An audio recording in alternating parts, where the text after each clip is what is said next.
বিয়ের সময় আমার অনেক গয়নার মধ্যে পুরো সিঁদুর লেগে গিয়েছিল, তাই ভাবলাম ঘরোয়া পদ্ধতিতে এগুলোকে পরিষ্কার করে নেব। তো দেখো গয়নাগুলো এখানে নিয়ে নিয়েছি, দুটো হার আর একটা টিকলি ছিল। তো আমি কী করে পরিষ্কার করবো তা আমি এখন তোমাদের সঙ্গে শেয়ার করছি। তো দেখো একটা পাত্রে কিছুটা জল নিয়ে গ্যাসটা জ্বালিয়ে নিলাম। তো জলটা একটু একটু ফুটে আসলে তার মধ্যে দিয়ে দেব অল্প একটু সার্ফ।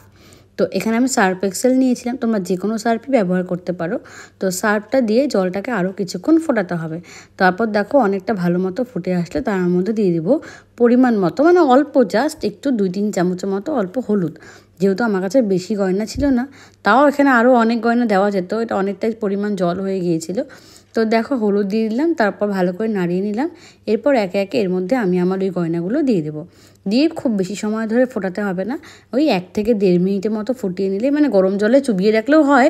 তো আমি 1 থেকে 1.5 মিনিটের মতো গ্যাসে রেখেছিলাম ওটাকে। তারপর সেটাকে ভালো করে নামিয়ে নিয়েছিলাম। নামিয়ে নিয়ে একটা অন্য পাত্রে তুলে নিয়ে তারপর ব্রাশের সাহায্যে ওটাকে কিন্তু অনেকক্ষণ ধরে ঘষে নিয়েছিলাম।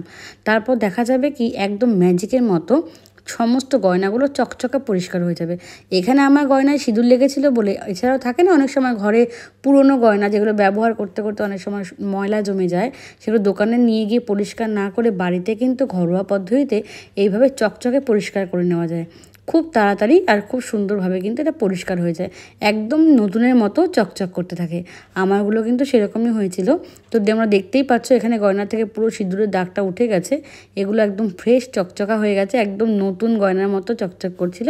তারপর এগুলোকে ভালো করে আমি শুকনো কাপড় দিয়ে মুছে নিয়েছিলাম।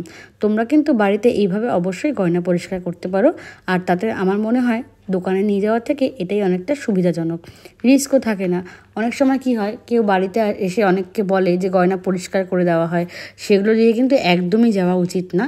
তোমরা কিন্তু ঘরোয়া পদ্ধতিতে ঠিক এইভাবেই গয়নাগুলোকে পরিষ্কার করে নেবে।